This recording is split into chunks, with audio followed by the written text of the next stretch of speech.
A commander of Ukrainian Marines defending Mariupol's last stronghold says his forces could be facing their last days, if not hours. Moscow's second ultimatum for the soldiers holding out at the Azovstal steel plant to lay down arms expired about an hour ago. Russia estimates as many as 2,500 fighters are dug in at the plant.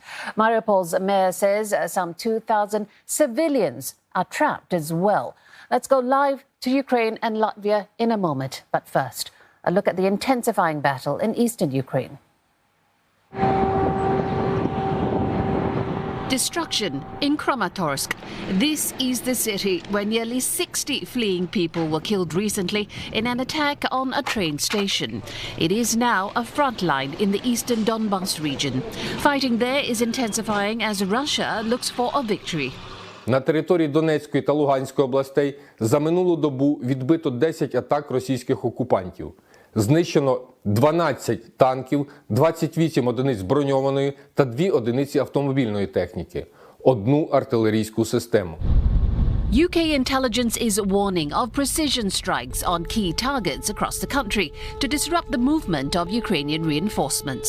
Moscow claims to have hit more than 1,000 Ukrainian military facilities overnight, destroying 106 firing positions. Ukrainian President Volodymyr Zelensky wants the international community to ramp up military aid. Якби ми отримали доступ до всієї тієї зброї, якої потребуємо, яка є у наших партнерів і яка співставна зі зброєю, яку використовує Російська Федерація, ми б уже завершили цю війну. Ми б уже повернули мир і звільнили нашу територію від окупантів. Бо перевага українських військових у тактиці та у мудрості цілком очевидна. The US is set to approve another large package of military assistance that could equal the $800 million bundle announced last week. The UK is looking to provide anti-ship missiles. It's already promised anti-aircraft missile launches. Other countries are sending more artillery or providing funds to buy weapons. Western allies are also readying more sanctions against Moscow to increase its international isolation. On the humanitarian front, an evacuation corridor out of Mariupol is reportedly agreed for today.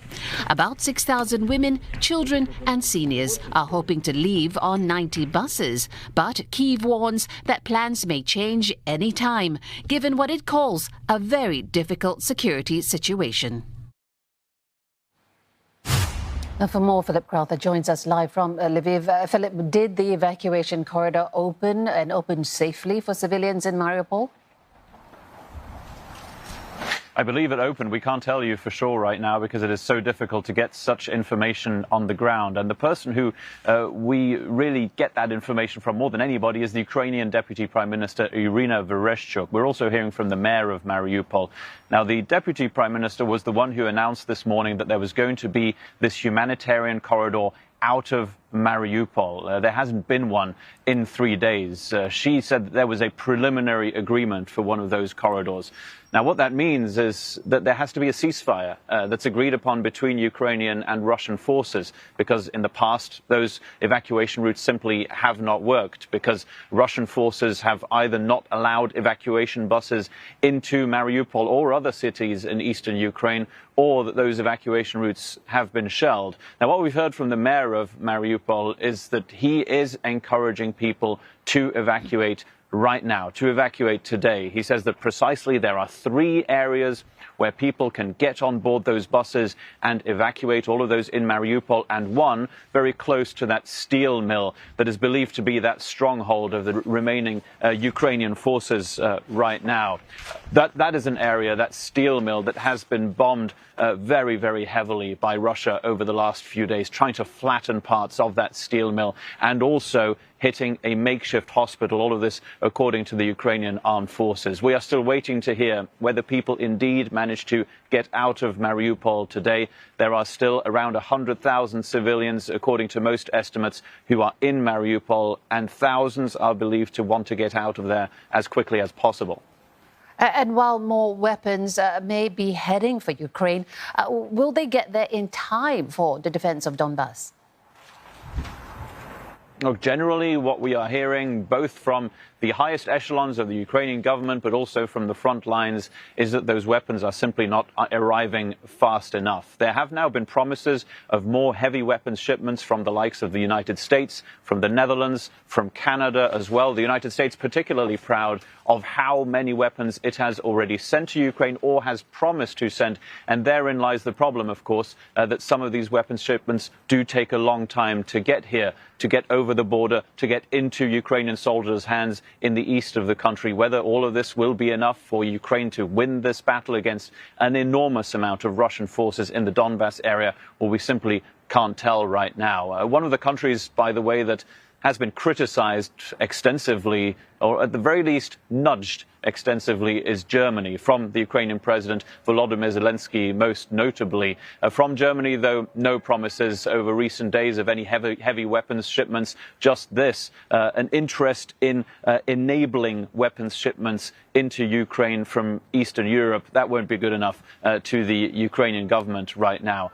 It's a pretty desperate plea, really, from this government to get weapons in here as quickly as possible. You might remember that there were also attempts to get fighter jets in here. That has never happened. There was talk from the Pentagon that maybe some fighter jets had made it their way into Ukraine. In the end, the Ukrainian armed forces are saying that it was just parts of those fighter jets that might make those jets functionable again, some of which had been destroyed, of course, by Russian air raids. Now, let me give you an example of how desperate these things can sound. I spoke to the members of a crowdfunding initiative to literally buy fighter jets privately. What they want is massive donations from businessmen or businesswomen to then be able to go to foreign governments and buy those fighter jets themselves and give them to the Ukrainian armed forces. It sounds convoluted, but they told me they are confident that that could make a little bit of a difference.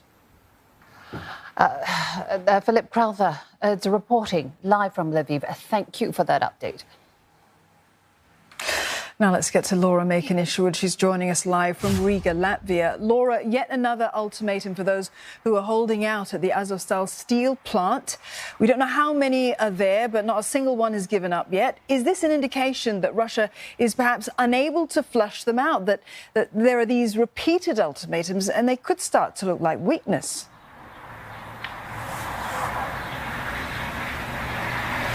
Well, yeah, exactly, because this is not the first ultimatum that has been given, of course. The first few have been said to have been delivered with this message that if they surrender immediately, then their lives will be spared. And yet the hours tick by, the days tick by as well, and yet they're still in there.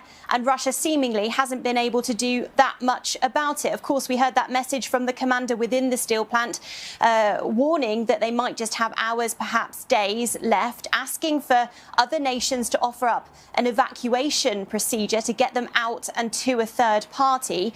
But that hasn't come forward. Neither has their decision to actually surrender and leave that plant. Now, of course, we've heard that the Russians were thinking about using quite heavy-duty bombs, bunker buster bombs. They are designed to effectively root out people that may be hiding in bunkers, and those can be, I suppose, seen as similar to those underground passageways that are beneath that steel plant where civilians are hiding. So now, I guess, if they haven't surrendered with this latest ultimatum, it may well be a waiting game. So those civilians that are in there, those defence forces troops that are in there, how much access do they have to water, to food, to other things as well? And that may be the eventual reason why people have to leave that area. So that all depends on the facilities that are underneath that plant. And on the issue of negotiations, Laura, so-called peace talks, the Kremlin has said that it's passed a document to the Ukrainians and that the ball is in their court on this. Tell us more about that.